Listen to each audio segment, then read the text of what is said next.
sunrise, new day's dawning, and it's calling you and me.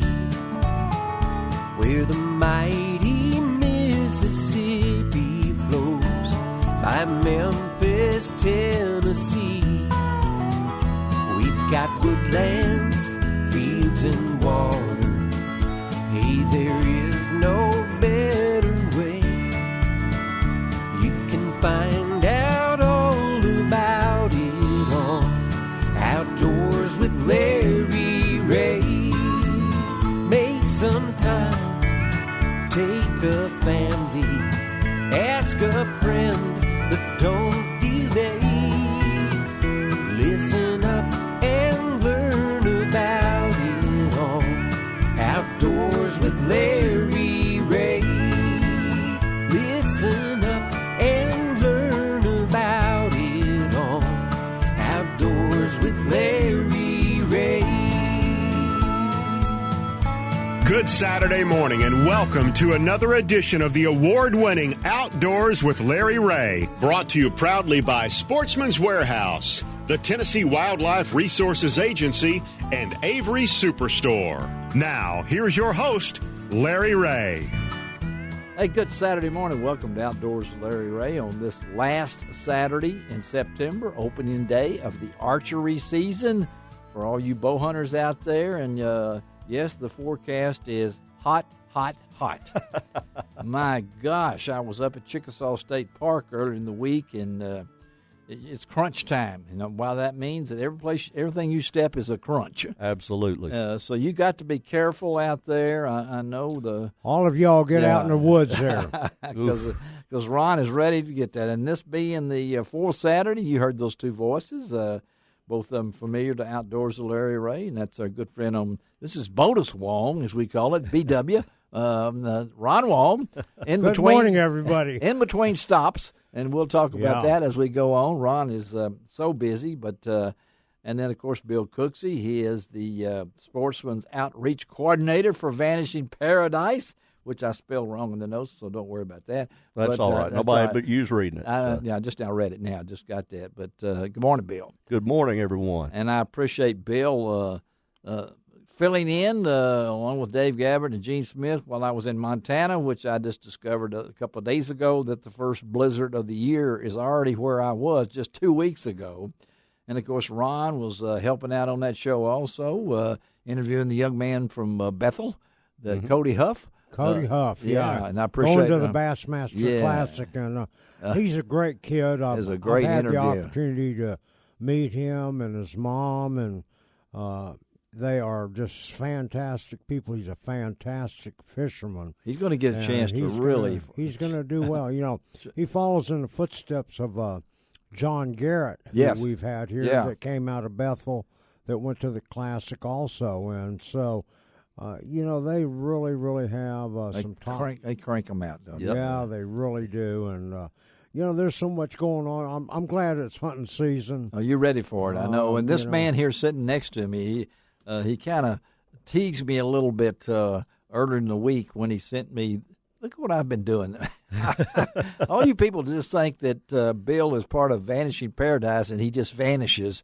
No, he does not. The man has been busy. I've looked at this thing and where he's been, and someone asked me, if you had to describe what you do and what is Vanishing Paradise, and what are your official duties? And it's tough because it is such a broad thing. You know, it's not like I have a job where I just do the same thing over and over. I mean, we're working with politicians around the country, and especially in the states where we represent on the Gulf Coast. Working with sportsmen all around the country, advocating for different conservation issues, restoration issues, the Everglades, you know, coastal Louisiana, the Mississippi River Delta, water flows in Texas. You know, we took a delegation from Louisiana Sportsman's Caucus Fishing back in March. Yeah, I'm looking, yes. And then we had our sporting council, who are sportsmen who work with us, actually visit a bunch of those guys in Baton Rouge a little bit later. And that led to passage of a multi-billion-dollar budget and tens of millions of surplus to coastal restoration, to the Coastal Trust Fund.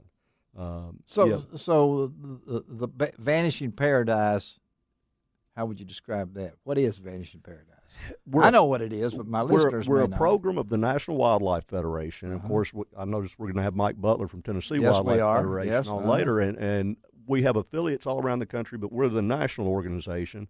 Vanishing Paradise works within the National Wildlife Federation, at this point exclusively on the Gulf Coast, and we work with sportsmen. All of our work is keyed around sportsmen, hunters, and fishermen, and people who care about our issues. And it's a very effective voice. You know, a lot of times in conservation and environmental things, it can be difficult reaching certain politicians. It can be difficult anyway, but some are in a hurry to, it's environmental, I'm all about it, and others are, well, let me think about it. Well, sportsmen are able to bridge that divide and get in there and talk to them, and, hey, this is a big deal to us. And sometimes it doesn't make the national news. No, something that did, Larry, and this is something big that people need to understand. If a lot of you, I hope, saw that report that's come out recently that we have about 3 billion fewer birds now than we did in 1970. Yeah. The one thing that's holding its own is waterfowl. Is waterfowl. And even the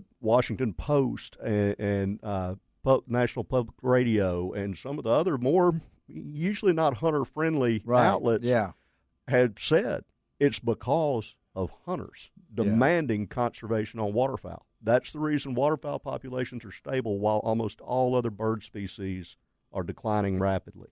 Well, so, those are the people we work with. We go to Washington, D.C. and talk to folks. We do conservation on taps, and that's general outreach to people. And sportsmen can come, have a drink, listen to us talk about coastal restoration, some of the things we have going on. I like the OWA that's about how climate change is affecting sportsmen. You were on a panel on that. I was, and that was enjoyable. It was over in Little Rock, of course, this year, and they just asked if I would be willing to come over and talk to them. And I'm not a climate change guy. Okay. That's not my thing. But obviously, our weather has been changing, and sportsmen are having to deal with it, and that's what I was there to talk about. Well, I'm glad. We weren't talking about causes. We were talking about what we have to deal with as sportsmen. Warmer winters and no migrations, and there are some studies now saying that by the turn of the next century, the southern end of the mallard migration will be at the Great Lakes on our current trends.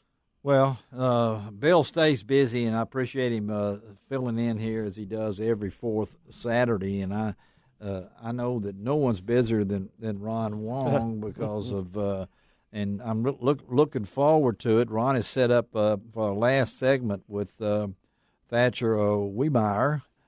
He and his partner, Buster Braun, is that right? That's right. Are going to be, they were the champions down at the Ouachita River, or you folks that don't know how to pronounce it, Ouachita. Yeah, okay. Down in Monroe, Louisiana, where it was a brisk 90-something degrees. And these 99 one day and 100 another day. Well, Ron's got them set up. We're going to talk to Thatch on the last segment, talk a little waterfowl with our good friend Jimbo Robinson. Big banquet is only DU knows. DU knows how to throw banquets. Yes, and they do. It's coming up. That's the Germantown chapter. Of course, we're going to talk about the Friends of NRA. They've got a big banquet coming up, too, and we're going to talk to Mitch Dean. He is the chairman of the Friends of NRA. And then also, as he mentioned, we're going to talk to Mike Butler and Matt Simcock about Hunters for the Hungry. And this is really important this year with all the chronic wasting disease and everything going on. But I can't think of a better person to kick the show off again. Here comes Ron again. He helps us so much. Wally Marshall. I mean, it's just fun to have Wally on, and there's going to be the Crappie Expo at Hot Springs coming up here in the first weekend in October. And a lot of the world's largest crappie fry, expo, a tournament with 100 of the top teams. $100,000 purse, total purse. Wow. That's 1 0 less than I thought it would be. I thought it would be 10. But crappie fishing is starting to get very, very big, and they're going to be over there at Hot Springs and with the expo and everything. And I wouldn't be surprised if Ron doesn't drive over for a little while. I will probably be there. I hope you are. I got to tell you something. Early next week. Okay. Go out to lroutdoors.com. We're going to have some pictures of the new inductees into the Bass Fishing Hall of Fame. I was getting to that. I'm just trying to keep and up then with you. we're going to have, and that's going to be at the. Hopefully, we'll have Springfield. And we'll have some pictures of the Crappie Expo. The monster catfish thing. Great job, Ron. The pictures and amazing. That 109.9 pound catfish. It was really amazing, and no one else had a picture of that but Ron Wall because he was down there. And the guy that caught it, Sam Brooks. Yeah, he's a musician by trade, and he didn't fish for a couple of years. He dropped out. He fished the monsters, Mississippi River monsters, a couple of years. Then he dropped out of fishing because of his music career. Well, he was making music and he's coming back during that tournament. A lot on today's plate on the last Saturday in September. All you archery guys, you should be already out there by now. So let's take a break. Shelby McCall is making signs at us, which I assume means it's time to go. All right, we'll take a break. We'll be right back on Outdoors with Larry Ray.